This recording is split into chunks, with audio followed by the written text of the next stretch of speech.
Welcome to HortTube. My name is Jim Putnam. In this video, I'm going to be doing some tree maintenance or tree pruning. A lot of the trees in my yard are, have low-hanging limbs that need to come off, and some need some serious work. This purple leaf plum behind me has a serious problem that I'll show you in a few minutes. And a lot of these trees just have limbs that are hanging in my face. This space that I'm in here is this little shade garden. In my yard, it's too shady right now, so I need to get some trees limbed up for that. And then I have some trees that I've planted over the last 6 months. If you guys have been watching anything on my channel, some of those trees need a little bit of light pruning early on to get them headed off in the right direction. I'll show you that. We're just gonna go tree to tree. Okay, so let's start with something really basic. This weeping redbud right here leafed out this spring, and it has several branches down here near the base that are definitely gonna need to come off in the future.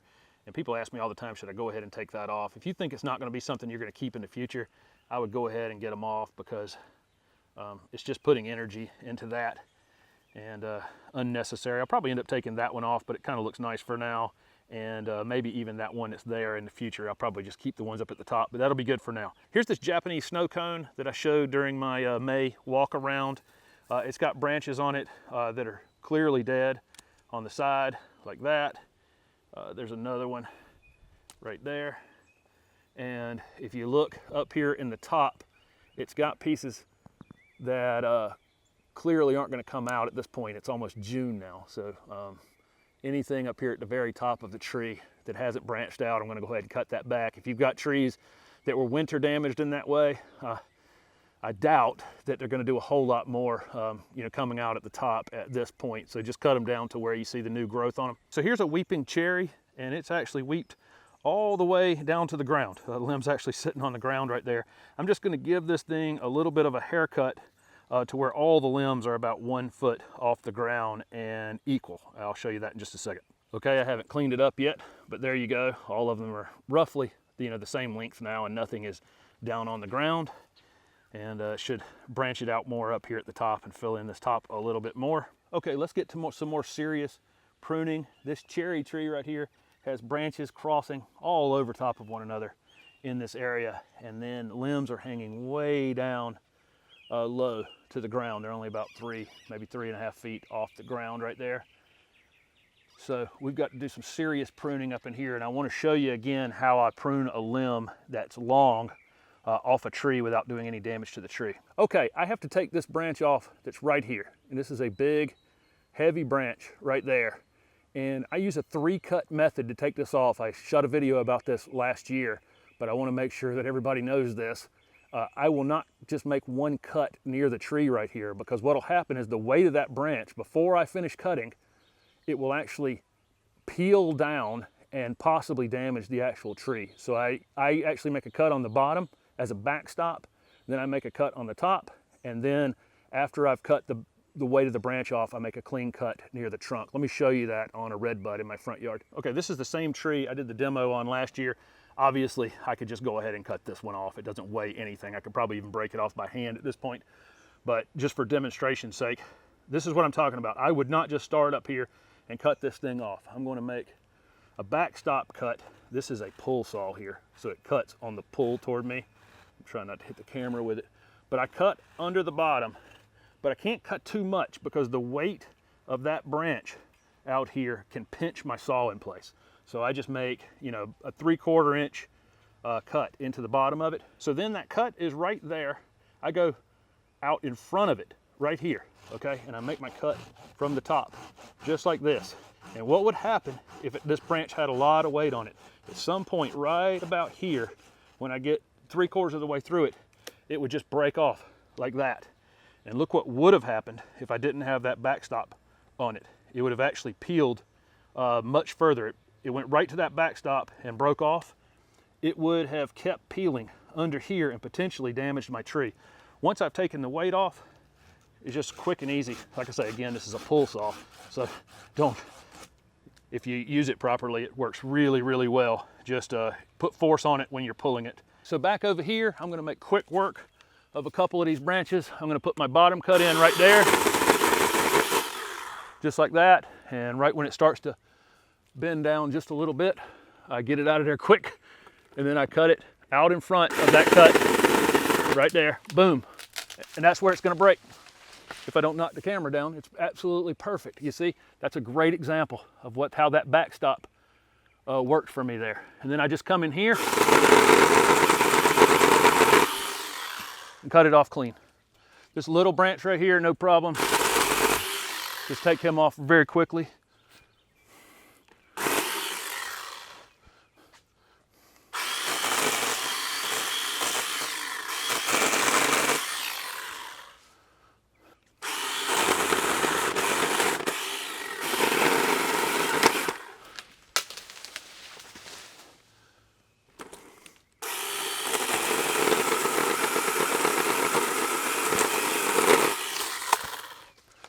Okay, so the next tree is this golden rain tree. There was a large oak right here that blocked this side out for a long time, and it's very lopsided. I need to do major surgery on this thing one winter and take all of this off right here. In the meantime, I'm just gonna try to get these lower branches that are hanging in my face, and when I mow the grass right there, those limbs are hanging in my face. One thing I wanna say about taking limbs off this time of year, sometimes if a limb's hanging down in your face, all you really need to do is remove, one of the lower pieces off of it, and just taking that weight of the leaves off of it will allow that branch to kind of spring back up. So sometimes just experimenting with taking a small amount off to start with will work well, rather than doing major surgery back toward the tree. One thing I failed to talk about here is wearing eye protection.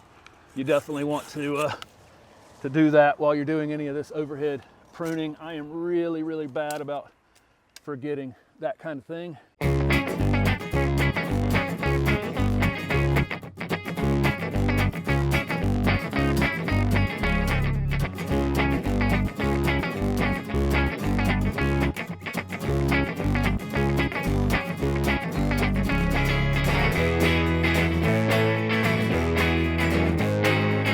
So there's the after on that. These limbs won't be in my face over here anymore. And it balanced it back out a little, but like I say, I really need to go up in here this winter and do major surgery to really even this tree out. Here's a trained Japanese maple here that I had container planted, and when I container planted it, it had some growth down here below the graft, which I cut off when I planted it. Thus far, the tree's leafed out and no new pieces have come out, so that's good. We'll keep an eye on that. Any growth that's below that graft needs to come off quickly. That's true of any grafted trees you have. There's a couple pieces up here a little bit higher that I just want to see the trunk of this thing down this low. So I'm going to take those off, and that's good to go. That's absolutely perfect, because what I really want to see is all that curved part that's been trained down there at the bottom. Maybe this one right here a little bit later. I may take it off as well, but that's good for now. But keep an eye on any of your grafted trees that there's no growth below that graft. This is the back side of this cherry tree. I still have a limb hanging there that I need to get out, but you can see how much more light is coming through here for these plants here, which are shade-loving plants, but they need to get some sun. Okay, my next big thing to tackle, and this is the worst tree in my yard, and I don't know if it's near the end of its life expectancy, honestly. This thundercloud plum. Been here for a long time, and it has what we call water sprouts, these vertical branches in here, and they're all over it. If you spend any time really staring at this tree, it is absolutely full of vertical branches. You can think of water sprouts as like suckers. You've seen a shrub or a tree get suckers where pieces will grow from the roots under the ground. These are like suckers that grow above ground in the tree, and it's like the tree has decided that it needed a new central leader for some reason, and it sprouted hundreds at one time. And these branches are wrapping around the other branches and causing all kinds of problems up there. So I need to get those out. I am not going to attempt to absolutely butcher this tree today. I think I'm going to take out about 50% of them, basically what I can reach with my pole pruner here with my electric saw. I'm going to reach as many as I can with that. I've got an extension that I can put in it so I can go up a little higher, get as many out as I can, and then later I'll go up there with a ladder and get the rest of them. I don't want to stress the tree, but so much. So I've also got some low-hanging branches over here, and I don't want to cut this big branch off, so I think I'm just going to take some of these bottom branches off and see if that weight coming off will allow that branch to spring back up a little bit and not be hanging down so low, and let a little more light through here.